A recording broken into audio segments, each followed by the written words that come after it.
आमीन बोलेंगे। तो आज हम एक बार फिर से पवित्र रिश्ता, कौन सा, कई दफा हम कहते हैं रिश्ते ऊपर से बनकर आते हैं, ऐसे बोलते हैं ना, रिश्ते कहां से बनकर आते हैं? बिल्कुल ऐसा भी है, ऐसा भी है, ये नहीं है, इस बात को हम रिजेक्ट नहीं करते कि रिश्ते ऊपर से बनकर आते हैं। और बहुत बार यशायाह ने कहा, हाय उन बच्चों के ऊपर, हाय जो रिश्ते तो बनाते हैं पर मेरी तरफ से। तो फिर इसका अर्थ है बहुत सारे रिश्ते यहोवा की तरफ से नहीं होते और बहुत सारे रिश्ते यहोवा की तरफ से होते। आज जिस रिश्ते के बारे में हम बात करेंगे वो यहोवा की तरफ से है, आमीन बोलेंगे, हालेलुया। और हमने देखना है कि यहोवा ने किस तरीके से इनका मिलाप कराया, इनको जोड़ा और बाइबल के अंदर उदाहरण के रूप में हमारे सामने रखा है, ताकि हम इनके जीवनों से कुछ बातों को सीख पाएं, आमीन बोलेंगे, हालेलुया। तो पहले हम एक व्यक्ति की बात करेंगे।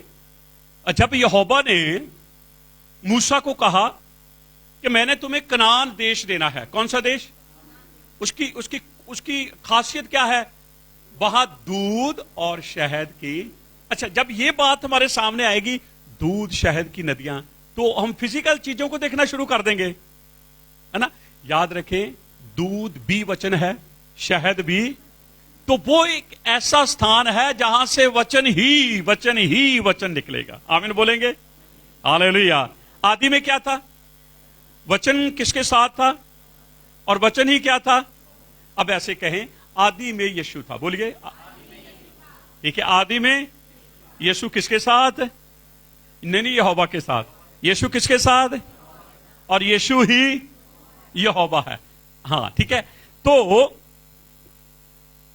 आपको पता है आज से 2000 साल पहले दूध और शहद कनान देश में आया।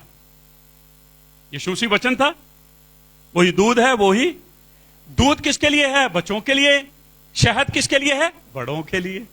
तो वचन जो है वो छोटों के लिए भी है। वचन जो है, वचन क्या करता है? रूप अलग कर लेता है। जब वो बच्चों के पास आता है तो क्या बन जाता है? दूध। जब बड़ों के पास आता है तो क्या बन जाता है? शहद, ठीक है, आमीन बोलेंगे। क्योंकि बच्चों को आप 1-2 चम्मच शहद खिला दें तो उनका पेट खराब हो जाएगा, है ना। लेकिन बड़ा तो 4 चम्मच भी खा जाए तो कोई फर्क नहीं पड़ेगा, उसके मसल जो हैं वो स्ट्रांग होंगे, ठीक है। अब बड़े को दूध चाहे 2 गिलास पिला दो, कुछ नहीं होगा। तो बच्चे के लिए दूध ही है, बड़ों के लिए दूध भी है और शहद भी है। दोनों वचन बड़ों के लिए हैं, फिजिकल तरीके से भी और स्पिरिचुअल तरीके से। तो एक व्यक्ति जिसका नाम है कालेब, बोलिए, फिर से बोले, नाम सुना सुना लग रहा है। कलीसिया के अंदर बड़े कम नाम लोग रखते हैं। कोई नहीं, जब किसी को यहोवा ने बेटा दिया तो हम कालेब ही नामकरण कर दिया बेटे का। और आपको बेटा मिला है आपके घर में, कर दिया नामकरण, क्या रखा है? अच्छा, मम्मी को रख दिया नाम, चलो बहुत बढ़िया है। कोई नहीं, कोई आएगा बेटा तो जरूर हम रखेंगे, ठीक है। कालेब वो व्यक्ति है जिसको भेद लेने का बहुत ज्यादा एक्सपीरियंस है। क्या लेने का? आज के टाइम में हम उसको क्या बोलेंगे? नहीं, क्या करते हैं? रेकी करते हैं ना। आजकल न्यूज के अंदर क्या हो रहा है जी, उसने क्या किया, केकड़े ने कितने दिन क्या क्या करता रहा, वो क्या करता रहा, अरे की बस वही जसूसी, भेद ले रहा है। गांव के लोग कितने हैं, गांव के अंदर घर कितने हैं, एक घर के ऊपर सारी नजर है, इस घर के अंदर कौन आता है कौन जाता है, इस घर के अंदर कितने लोग हैं। ये एक दिन में नहीं होता, इसके लिए क्या चाहिए? टाइम चाहिए। तो कालेब इन बातों में बड़ा माहिर है। इसको पहले आपको पता है ज्रो में भेजा, और वहां पर किसके घर में टिके? किसके घर में? कितने दिन रहे? 3 दिन। वहां पर इन्होंने सारा भेद लिया, ठीक। उसके बाद फिर इसको कहां भेजा? कनान में। अब वहां कितने दिन रहे? 40 दिन। अब दूसरे लोग सोचते तो होंगे, यार हमारे बीच में जो लोग आए ना, ये यहां के तो है नहीं, क्योंकि हमारे कोई ओपरा आदमी आ जाए तो हमें तुरंत पता चल जाता है कि यार ये कोई यहां का तो है नहीं, और फिर हम आखिर में उससे पूछ ही लेते हैं, हाँ भी यार तू क्या करता है, कभी यहां इधर को जाता है, कभी इधर को जाता है, क्या है। अगर तो वो गलत है तो फिर वो भाग जाएगा। अगर वो किसी के रिश्तेदारी में भाई बहन के पास वो आया हुआ, कई दफा वो भी जो आसपास के वो भी ऐसे घूमते हैं ना, वो पंजाब से आते हैं, हम जी कहां जा रहे हैं, जी दिल्ली जा रहे हैं जी। दिल्ली उनके लिए बहुत जबरदस्त है ना, आप लोगों को तो दिल्ली में रहते हैं, आपको तो इतना ज्यादा नहीं है। ठीक है, तो मैं बता रहा हूं कालब जो है ये एक बहुत बड़ा भेद लेना एक्सपीरियंस है इसके पास। अब 40 दिन इनको कनान में भेजा है। यहोवा ने मूसा को कहा कि मैंने तुम्हें कनान दे दिया है। क्या कर दिया, मैंने तुम्हें कनान, जाओ जाके कब्जा ले लो। इन्होंने क्या शर्त रखी, पहले जाकर हम देखेंगे। तो यहोवा कहता ठीक है मूसा, ये ऐसे तो मानेंगे नहीं, चल ठीक है इनको भेज। तो अब 12 लोगों का चुनाव किया। कितने लोगों का? उनमें से एक कालिब है, और याद रखें ये यहूदा के कबीले का है। किसके कबीले का? हाँ। अब 40 दिन ये कनान में रहे, वहां का माहौल देखा, 4 ग्रुपों में बट गए। 3 इधर चले गए, 3 इधर, 3 इधर, 3 उत्तर दक्षिण, सारी चारों दिशा। और एक दिन सारे इकट्ठे हो जाते थे, एक दिन रखा हुआ था, इकट्ठे हो जाते थे। फिर वो कहते थे वहां कैसे है, यहां तेरा एरिया कैसे, तेरा एरिया कैसे, तेरा एरिया, हम आएंगे कहां से, हम किधर से अटैक करेंगे, ये सारी चीजें उन्होंने सारी इकट्ठी कर ली। ठीक। अब 40 दिन का पीरियड पूरा हुआ, अब इन्होंने वापस आना है। लेकिन वहां पर 2 लोग अलग हो गए, 10 अलग हो गए। 2 लोग, क्या एक ग्रुप था, पर वहां पर 2 ग्रुप बन गए। 10 लोगों का ग्रुप कहता है असंभव, हम इस देश को कभी भी अपने कब्जे में नहीं ले पाएंगे, क्योंकि यहां के जो लोग हैं वो इतने लंबे हैं, हम उनके सामने टिड्डियों के मानद हैं। अब कालिब वहां पर बोलता है, कालिब अपने भाइयों का विरोध करता है। उसके भाई तो हैं, ये इस्राएली क्या है, उसके भाई है। ये यहूदा का है, बाकी वो 11 कबीले के हैं। और कालिब उनका विरोध करता है। विरोध करके क्या कहता है, मैं चाहूंगा पढ़े गिनतियों की पुस्तक के अंदर उसका 13 अध्याय, पहला 6 वचन पढ़े, फिर 30 वचन पढ़े।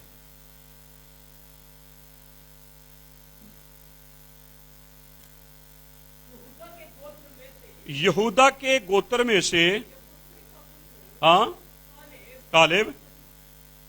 ठीक है, बस ध्यान से सुने, 6ठा वचन हम पढ़ा, क्योंकि 12 की जहां पर लिस्ट है उसमें यहूदा का जो गोत्र का यपना उसका नाम है, उसके बाप का नाम, उसके बेटे को बताया कि कालिब है। अब 30 वचन से पढ़े। पर कालिब ने मूसा के सामने प्रजा के लोगों को चुप कराने के विचार से कहा, चुप कराने का यानी के विरोध किया। क्या किया? क्योंकि वो 10 लोग क्या कह रहे हैं, अब यहोवा ने क्या किया, कहा कि मैंने तो तुम्हें दे दिया। तो इसका अर्थ है वो यहोवा की बात को रिजेक्ट कर रहे हैं, यहोवा की बात के ऊपर वो विश्वास नहीं कर रहे हैं। यहोवा ने तो दे दिया, लेकिन ये क्या कहते हैं, हम इसको कभी भी नहीं ले पाएंगे। लेकिन तब कालिब ने विरोध किया है अपने भाइयों का, और क्या कहा, भी चढ़कर उस देश को अपना कर ले। हाँ, पर कालेब ने मूसा के सामने प्रजा के लोगों को चुप कराने का विचार कराने से कहा, हम अभी चढ़कर उस देश को अपना कर लें, क्योंकि निस्संदेह हम में ऐसा करने की शक्ति है। किसने कहा? बोलो, किसने कहा? यहां एक क्वालिटी है उसकी। उसने, मैंने आपको बताया वो बहुत भेदी, बहुत तकड़ा है। और ऐसे नहीं यहोवा उसको बार बार, मूसा उसको इनुकत करता है कि तू जा, और बिल्कुल सही रिपोर्ट लेकर आता है। वो दाएं ना बाएं कोई रिपोर्ट ऐसे नहीं जाती, बिल्कुल सही होती है। तो अब उसको पता है, उसने वहां की हर एक वातावरण को देखा, मौसम को देखा, वहां खेती बाड़ी सब कुछ देखा, लोगों को भी देखा, लेकिन सबसे बड़ा उसने यहोवा को देखा। रहता वो वहां था, लेकिन नजरें किसके ऊपर थी? यहोवा के ऊपर। खतरा होता है, ये याद रखें, रेकी जो करते हैं ना उनके लिए खतरा है या नहीं है? अब देख लो केकड़ा फंसा हुआ है ना, क्योंकि वो मैं तो कह नहीं रहा हूं, न्यूज ही कह रही है, न्यूज ही बता रही है उसने ऐसे ऐसे किया, जो भी हुआ ठीक नहीं हुआ, गलत हुआ।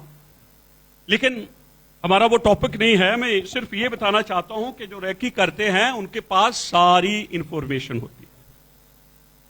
अब सारी इंफॉर्मेशन कालिब के पास है और कालिब कहता है कि हम इस देश को ले लेंगे, लेकिन 10 क्या कहते हैं, हम इसे नहीं लेंगे। इसका अर्थ है कालिब उनका विरोध कर रहा, ये उसकी क्वालिटी है, विरोध करना सही बात में, गलत बात में। ये हमें डिसीजन लेना है। हम भी बहुत सारी बातों में विरोध करते हैं, लेकिन वो बातें विरोध करने वाली होती नहीं है। लेकिन जहां हमें विरोध करना है वहां हम खड़े नहीं होते, और जहां हमें नहीं करना है वहां हम खड़े हो जाते हैं। कालिब वहां खड़ा हुआ जहां पर यहोवा जो कह रहा था उसकी धुन कालिब के जीवन के अंदर थी। आमीन बोलेंगे। तो हम बाइबल के अंदर हमने पढ़ा है कि ये मूसा के सामने उस प्रजा के लोगों को चुप करा रहा है और उनको कह रहा है हमें डरने की जरूरत नहीं है, हमें घबराने की जरूरत नहीं है, और हम उन्हें जीत लेंगे, ऐसा करने की ताकत हमें है, क्योंकि लड़ाई हमारी नहीं है, लड़ाई यहोवा की है। आमीन बोलेंगे। हालेलुया। तो यहोवा को ना ये बहुत पसंद आया। अब यहोवा ने आगे जाकर ये कहा 40 दिन, कितने दिन तुम्हें मैंने भेजा, अब 1 दिन 1 साल हो गया तुम्हारी सजा, 1 दिन तो 40 साल जंगल में भटकते रहे, और सिर्फ कालिब और यहोशू जो हैं वो एक नई पीढ़ी को लेकर कनान में प्रवेश कर, जिन्होंने अब विश्वास किया, जिन्होंने ये कहा हम कनान को अपने बस में नहीं कर पाएंगे, वो सारे नाश हो गए। आमीन बोलेंगे। कौन लेकर जा रहा है? कालिब जा रहा है, क्योंकि वो कौन है? वो यहूदा का कबीले का है। आमीन बोलेंगे। हालेलुया। ठीक है। अब एक और तस्वीर मैं आपके सामने रखूंगा। नाम है बथिया। बोलिए।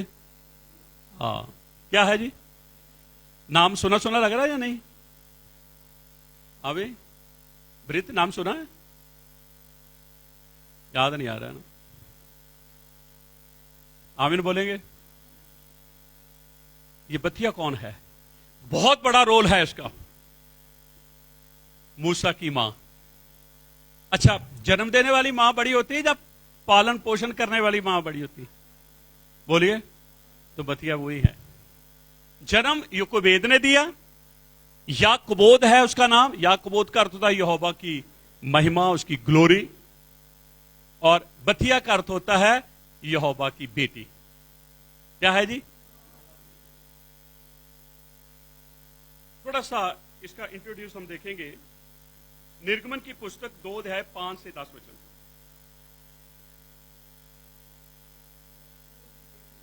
फिरौन की बेटी नहाने के लिए नदी के किनारे आई। अब ध्यान से सुने, इसके नाम बेथिया नहीं है, ये तो नाम यहोवा ने दिया इसको। इसका नाम नहीं है, इसको मैरिस भी बोलते हैं, और भी इसका नाम मैरिस भी है, सुबोक नफेरू भी है।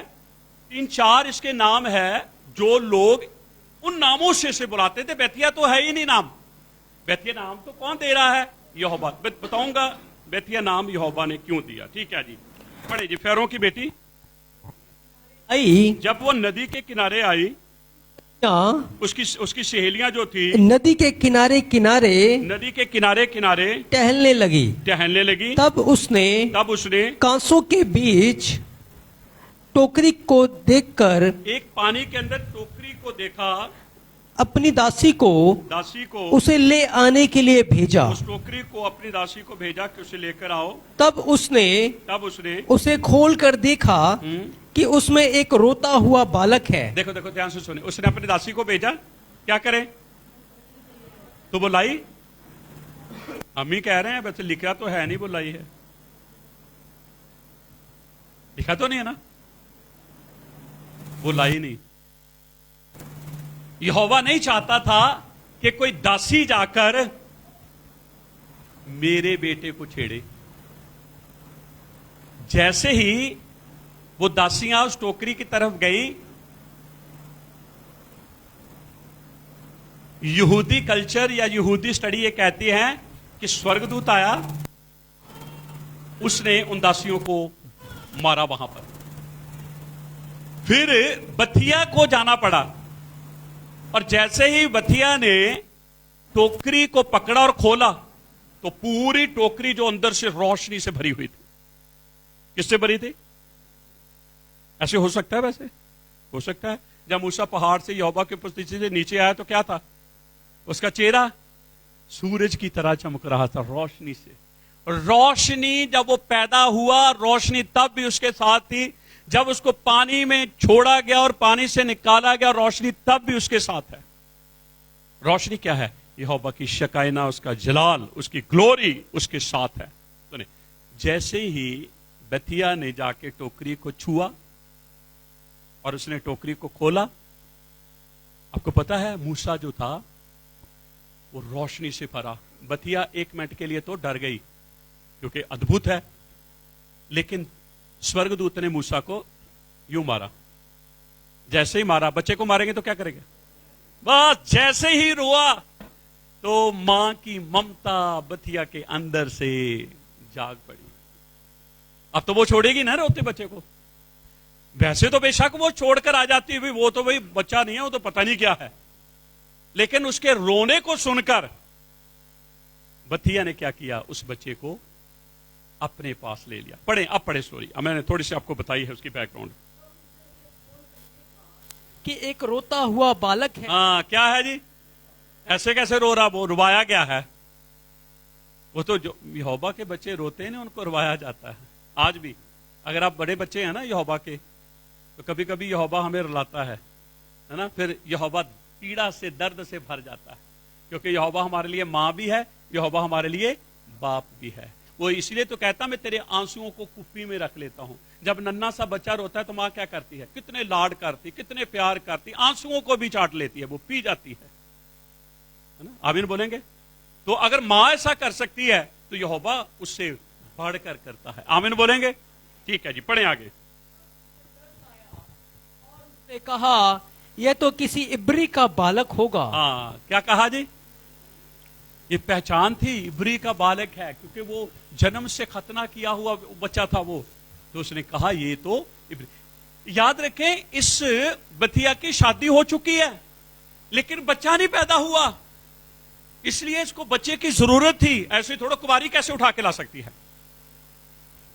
वो चाहती थी कि मुझे बच्चा मिले, मैं बच्चे को पैदा करूं। जब वो पैदा नहीं कर सकती तो यहोवा की एक योजना थी कि बथिया मेरे बेटे का पालन पोषण करेगी। आमीन बोलेंगे? हालेलुया। अब ध्यान कभी इन बातों के ऊपर ध्यान नहीं देते यार। महल के अंदर इतने बड़े बड़े तालाब हैं उनके, तो वो उस नदी में नहाने के लिए क्यों आगे? नदी के पानी साफ होता कोई? कितना कुछ उसमें कूड़ा करकट आता है, गंदगी आती है, मरे हुए जानवर भी आ जाते हैं, और भी भिन्न भिन्न प्रकार की चीजें उसमें से निकलती है। इसको क्या जरूरत पड़ गई? क्योंकि रबई जो कहते हैं, मिद्रास जो अगदा जो ये मिशना जो ये बात करता है, वो कहता है कि उसने बथिया ने अपनी बाप की मूर्तियों को त्याग दिया था। क्या कर दिया जी? त्याग दिया, विद्रोह किया। क्या किया? अब विद्रोह कर रही है ना, तो उस नदी के अंदर वो मिकवा लेने के लिए, बैप्टिज्म लेने के लिए आई। क्या लेने के लिए? और जैसे ही बैप्टिज्म लिया, कौन मिल गया? तो जब मैं और आप बपतिस्मा लेते, कौन मिलता है? सेम ही तो है। नदी में जाना पड़ेगा ना। फिर हम ये थोड़ा देखेंगे पानी साफ है जहां, हम जाएंगे और फिर जाकर डुबकी लगाएंगे, और फिर लिखा है ना, तुम अपने अपने पापों से पश्चाताप करो, यीशु के नाम से बपतिस्मा लो, तुम्हें वरदान के रूप में कौन मिल जाएगा? पवित्र आत्मा मिल जाएगा। तो फिर वही तो है यीशु मसीह। आमीन बोलेंगे? तो इसका अर्थ है बथिया जो है वो विरोध करके आई है अपने बाप के घराने से। और आपको याद रखें, उसको मूसा मिला है। कौन मिला है? बाइबल मूसा के बारे में एक बहुत बड़ा नायक घोषणा करती है कि वो एक बहुत बड़ा बाइबल का हीरो है। फेस टू फेस यहोवा से बात करता है। 40-40 दिन वो यहोवा के साथ रहता है। वो अपने कानों से यहोवा की आवाज को सुनता है। वो अपनी आंखों से यहोवा को देखता है। आमीन बोलेंगे। उसकी मां पैदा करने वाली अलग, पैदा करने वाली ने सिर्फ 3 महीने रखा और 9 महीने अपने पेट में रखा, 3 महीने वैसे रखा, साल ही रखा। कितना? साल। और जैसे ही बतिया ने मूसा को पानी से निकाला, क्योंकि वो रो रहा था, उसने अपने सीने लगाया। तो उसने अपना दूध पिलाने की कोशिश की। मूसा ने दूध की तरफ मुंह ही नहीं किया। कारण? क्योंकि वो अन्य जाति थी। तो यहोवा नहीं चाहता था मेरा बेटा अन्य जाति की दूध को पीकर बड़ा हो। फिर उसने और मिस्री औरतों को बुलाया, लेकिन मूसा ने किसी के दूध को नहीं पिया। लेकिन मरियम वहां पर थी। ये मरियम कौन? बोलो कौन? वो देख रही थी, सारी पिक्चर देख रही थी। तब मरियम को जब उसने देखा और बुलाया, तो मरियम कहती कि मैं इसके लिए एक इब्री औरत का इंतजाम करूंगी। तो मरियम किसको ले आई? हाँ देखो, बड़े समझदार। मूसा की मां को नहीं कहा, क्योंकि मरियम और मूसा क्या है? भाई और बहन है। तो वो किसको ले आई? मां को। 24 महीने रहा। कितने महीने? टोटल कितने साल रहा? 3 साल। 3 के पीछे भी एक स्टोरी है। आमीन बोलेंगे। अब 3 साल का बच्चा सारा स्टोर कर लेता है। मां बाप जो बोलते हैं, अगर आप इंग्लिश बोलेंगे तो इंग्लिश स्टोर, हिंदी बोलेंगे तो हिंदी, इब्रानी बोलेंगे तो इब्रानी स्टोर करता है। 3 साल के बाद वो कटाकट बोलना शुरू करता है। 3 साल मूसा ने स्टोर कर लिया। और फिर किसके पास आ गया वो? बथिया के पास। अब यहोवा ने नाम उसे दिया बथिया। कारण ये कि तूने मेरे बेटे को अपना बेटा बनाया। मेरे बेटे को तो मैं तुझे अपनी बेटी बनाता हूं। बथिया का अर्थ क्या है? मेरी। यहोवा कहता मेरी बेटी, यहोवा की बेटी। आमीन बोलेंगे। जो यहोवा को आदर देते हैं, यहोवा उन्हें भी आदर देता है। और जो यहोवा को आदर नहीं देते, यहोवा उन्हें आदर नहीं। यहोवा को आदर देने का अर्थ क्या है? उसके वचन को आदर देना। लिखा है जो उसके वचन को आदर देता है वो प्रतिफल पाएगा, और जो उसके वचन को आदर नहीं देता वो तुच्छ गिना जाएगा। हालेलुया बोलेंगे। ठीक है। तो बथिया के बारे में छोटी सी मैंने एक गवाही बताई है। बथिया ने विरोध किया है। बथिया ने, उधर कालेब ने। बोलो, बथिया ने किसका विरोध किया? अपनों का। कालेब ने किसका विरोध किया? अब यहोवा इन दोनों को जोड़ेगा और एक पवित्र रिलेशन हमारे सामने लेकर आएगा। आमीन बोलेंगे। हालेलुया। बथिया के बारे में है, बथिया की बैकग्राउंड ये बताती है उसने मौत का स्वाद नहीं चखा। कारण क्या है? जब 10वीं पत्ती मिस्र के ऊपर आई, कौन सी थी? प्लोठों का। किसका? जितने, चाहे वो बेटियां, बेटी भी तो प्लोठी होती या नहीं होती? चाहे वो जानवर का प्लोठा है, चाहे वो आदमी का प्लोठा, हर प्लोठा मर रहा था। उसमें एक प्लोठा बचा। कौन? ये फैरों की एक इकलौती बेटी, जो बड़ी थी। बेटे भी थे लेकिन जो बड़ी थी ये थी। इसको भी मरना था, लेकिन यहोवा ने इसे मारा नहीं। कारण क्योंकि यहोवा कहता है इसने मेरे बेटे को बचाया है, मैं इसको बचाऊंगा। आमीन बोलेंगे। हालेलुया। तो फिर बथिया ने सब कुछ छोड़कर, जैसे रूत ने सब कुछ छोड़कर न्योमी का साथ ले लिया, ऐसे ही बथिया ने सब कुछ छोड़कर इस्राएल के साथ वो जुड़ गई। ठीक। अब यहोवा ने देखा कि बथिया को ऐसे नहीं रहना। बथिया को मैं यहूदा कबीले के साथ जोड़ूंगा। किसके साथ? एक दिन मेरा यीशु उसमें से आएगा। हालेलुया बोलेंगे। आना था या नहीं आना था? हाँ। मूसा लेवी कबीले का है। मूसा और मां जो है वो यहूदा कबीले की, क्योंकि वो जिसकी बीवी बनेगी वो यहूदा है, यहूदा के कबीले का है, तो वो तो फिर यहूदी बन जाएगी। उधर मूसा लेवी भी है मूसा यहूदी भी है। आमीन बोलेंगे, हालेलुया। ऐसे ही यीशु मसीह लेवी की पिक्चर को वो जाजक भी है और यहूदा के रूप में वो राजा भी हैं, क्योंकि जाजक लेवियों में से ले जाते हैं और राजे जो हैं वो यहूदा के कबीले में से ले जाते हैं। आमीन बोलेंगे, हालेलुया। एक और मैं आपको बात बता रहा हूं।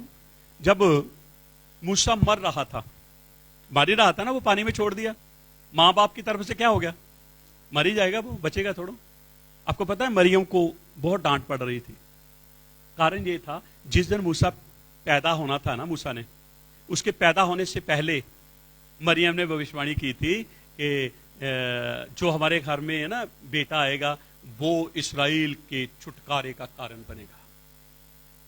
तो अब ये जो बाप था अमराम बहुत धर्मी था, उसने ये बात अपने दिल में रखी।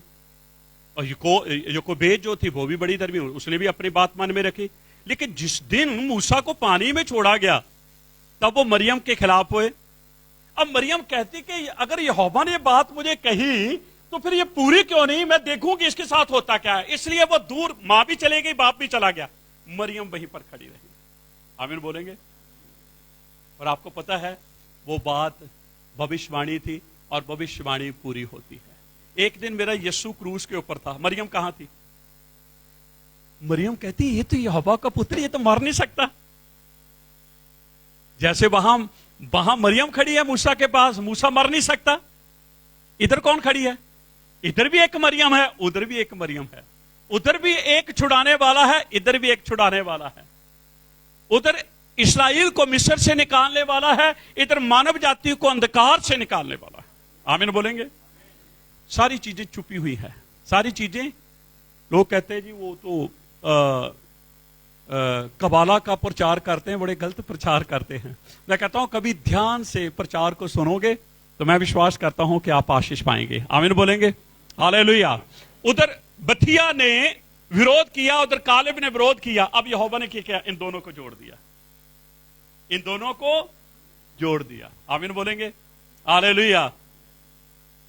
क्योंकि उसने पहले से ही फैसला ले लिया था कि मुझे अपने बाप के नक्शे कदम के ऊपर नहीं चलना, और वो त्याग कर इस्राएल के साथ, जैसे रूत ने कहा मुझे अपने परिवार के नक्शे कदम के ऊपर नहीं चलना, वो छोड़कर इस्राएल के साथ, नयोमी के साथ चल पड़ी। आमीन बोलेंगे। ठीक है, एक वचन और पढ़ेंगे हम। पहला इतिहास 4 अध्याय 18 वचन।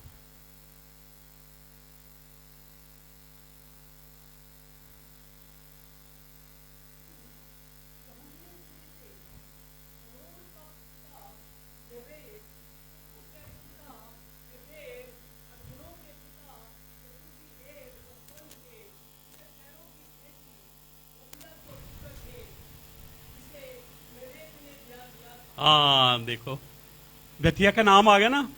बहुत बार लोगों ने मुझे बहुत सारे इस बात पे सवाल किए हैं कि वो फैरों की बेटी लिखा है। मैं कहा हाँ लिखा है, लेकिन आज अगर वो सुनेंगे तो उनको पता चल जाएगा। पहला इतिहास 4 अध्याय 18 वचन के अंदर लिखा है कि बेतिया की शादी किसके साथ हो गई? मैरद के साथ। किसके साथ? जैसे बथिया का नाम बथिया नहीं था, यहोवा ने उसे नाम बथिया दिया, ऐसे ही कालिब का नाम कालिब तो था, लेकिन यहोवा ने उसका नाम मैरद दिया। मैरद का अर्थ होता है विरोध करना। क्या करना? किसका विरोध किया? उसने बुराई का विरोध किया, उसने उनका खंडन किया, उसने अपनों के खिलाफ खड़े होकर गवाही दी कि जो बातें ये कह रहे हैं वो ऐसे नहीं है, और जो बातें हम कह रहे हैं वो वैसे है। आमीन बोलेंगे, हालेलुया। तो आगे जाकर बथिया जो है वो कैलब, जिसका नाम मैरद है, उसके साथ उसने शादी कर ली। आमीन बोलेंगे। और अगर इसी अध्याय के सबसे ऊपर आप पढ़ेंगे तो यहां वहां पर लिखा है यहूदा की वंशावली। किसकी? तो फिर कालिब किसमें है? यहूदा में। तो बथिया कहां जुड़ गई जाकर? तो एक दिन आपको याद रखना है, यीशु की वंशावली के अंदर बथिया का भी एक बहुत बड़ा रोल है। आमीन बोलेंगे। अब ये आई कहां से? अन्य जाति से। कहां से आई? अब कालिब को कालिब ना समझे, अब उसको यीशु समझ ले। बथिया को बथिया ना समझे, अब उसको कलीसिया समझे। जैसे कलीसिया सारी चीजों का विरोध करके यीशु के पास आती हैं, और यीशु मसीह भी पिता के अंगेस जाकर, पिता के अंगेस गया ना, जो पाप से अघात था, हमारे कारण उसको पाप बना दिया गया। पिता को भाया कि वो अपने पुत्र को कुचले। पिता हो सके तो ये प्याला, हो सके तो ये प्याला, पर मेरी इच्छा नहीं, तो यहोवा की इच्छा यही थी कि वो यीशु मसीह विरोध में आए। किसके? पाप, बुराई, अंधकार, इन चीजों के विरोध में आए। जैसे काले भी विरोध में आया, बुराई के विरोध में, पाप के विरोध में, ऐसे ही एक दिन मेरा यीशु आया। और कलीसिया, बथिया रूपी कलीसिया, जैसे बथिया मैरद के पास पहुंची, ऐसे ही कलीसिया किसके पास पहुंची? यीशु के पास। तभी तो मैं कहता हूं रिश्ता पवित्र है। कौन सा? जो यहोवा की ओर से है। आमीन बोलेंगे। और ये रिश्ता कहां से बना? बोलिए कहां से बना? और इसको बाइबल के अंदर बंद किया ताकि हम इनके जीवनों से कुछ सीखें। आमीन बोलेंगे। हम सारी महिमा दर जलाल यीशु अहमद शाह के नाम को देते हैं।